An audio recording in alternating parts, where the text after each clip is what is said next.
Your feelings are a lot like the upside down from Stranger Things. They can be a little scary, terrifying, confusing, difficult to navigate. Though just like in the show, in order to conquer your demons, you have to face them head on. That's why ignoring your feelings is a terrible idea. Hi, I'm Mallory Grimste. I'm a mental health therapist and I specialize in helping teens navigate through the teenage years, including facing their emotions and feeling their feelings. That's why in this video, I'm gonna talk a little bit about what happens when you ignore your feelings and what you can do about it instead. If you don't notice and acknowledge them, there could be some dangerous negative consequences to that. The important thing to remember when it comes to your feelings is they are always trying to keep you safe. They are always trying to guide you and give you messages to steer you in what they believe is the safest, best direction for you. It's important to be able to tune in to what your feelings are, what impacts your feelings, and what it is that they're trying to tell you. Ultimately, though, you are in the driver's seat. You get to decide, yeah, that's definitely a feeling that I want to keep feeling and let me continue in that direction. Or actually, no, that's not a feeling that I want to continue. So how can I steer that into a different direction? Some important benefits of feeling your feelings is being tuned into your inner guide or your inner sense. It helps to develop good judgment, better decision making, which can lead to healthier relationships with your friends, your family, loved ones, or crushes. It can also lead to academic success because you're not so stressed out and confused all the time or overthinking things, and it can help you feel a lot more relaxed, way less stress, so that you can focus on the things that you enjoy. When we ignore our feelings, it can get hella worse. I usually talk about this in terms of when you make a yummy tuna sandwich. I don't know about you. I enjoy a good tuna sandwich from time to time, but they can be a little stinky, right? So our feelings can be like that too. So ignoring your feelings can definitely lead to some hidden dangerous consequences. Totally get why you would want to avoid your feelings, especially if they are uncomfortable, get in the way, don't make us feel good, right? But remember, they are making us feel that way with a purpose, and that purpose is always to keep you safe. Let's talk about it in terms of you've made yourself a delicious, yummy sandwich. Okay. You start to eat your sandwich and it can have whatever you want on there. Like maybe you want peanut butter and jelly. Maybe that's not your jam. You're like allergic to, maybe you're vegan and so you're doing a chickpea sandwich. The point is that you've made yourself a delicious, yummy sandwich to eat. And then about halfway through, you realize that you're full. Most of us at that point would either stop eating and leave it wherever we are, or I hope you actually take it and put it away. If you take it up, wrap it up, put it away, and keep it for safekeeping for later, it'll be there when you are ready and you don't have to worry about it causing other issues. When we leave the sandwich and we try to avoid or ignore the fact that it's there, you might be okay for like a day or two, but after that it starts to get a little stinky. You may start noticing that there are some bugs or flies flying around.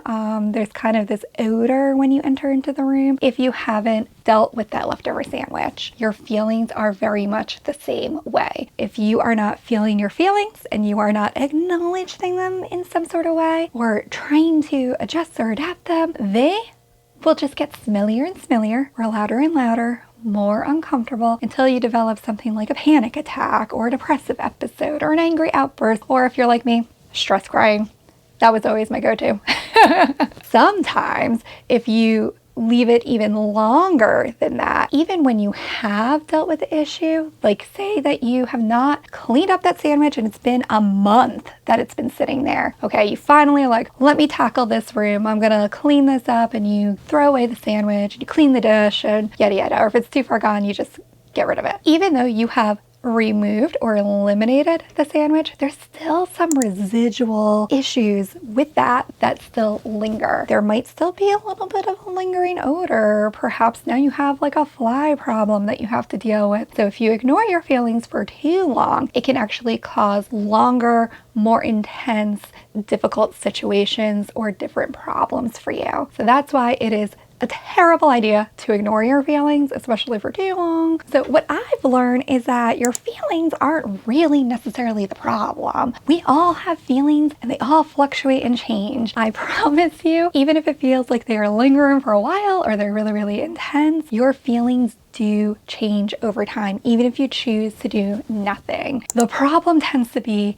the intensity of that emotional experience. And so the key for dealing with that are coping skills. I talk a ton about coping skills on this channel. I actually have a program called the Coping Skills Crash Course where I do a much deeper dive into this. I'm not going to talk about that today. I just want to talk about basic coping strategies and what you can do to stop avoiding your feelings and start acknowledging them so that you don't have these emotional outbursts and breakdowns anymore. Coping skills are all about helping you feel your feelings easier, tolerating the intensity of that experience so that it's not so overwhelming. A great way to practice coping strategies is with self-compassion. So I talk a little bit about the butterfly hug, which is a very quick, brief exercise that you can do where you put opposite hands on opposite shoulders and you lightly tap slowly about 6 to 8 times. Each tap is called a pass, and just acknowledging this is a moment of suffering. Noticing and naming your emotions can definitely turn the dial down a little bit on the intensity or keep it from creeping up.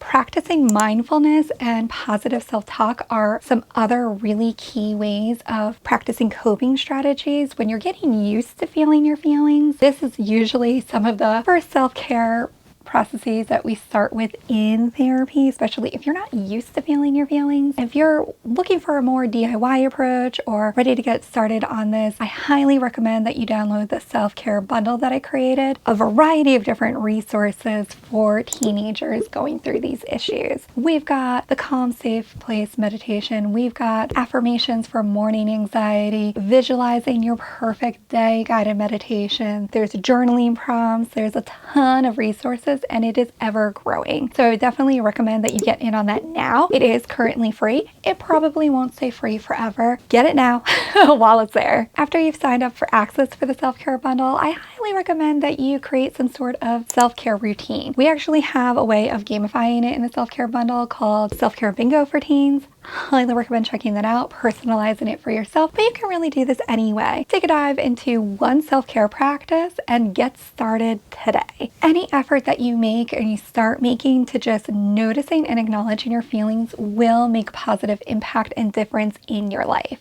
I so appreciate you taking time out of your busy life and schedule to join me today. If you enjoyed this video, make sure that you hit that like button and the subscribe button. It really helps to grow the channel so that this information can spread and get to the people who really need it. Thanks for watching.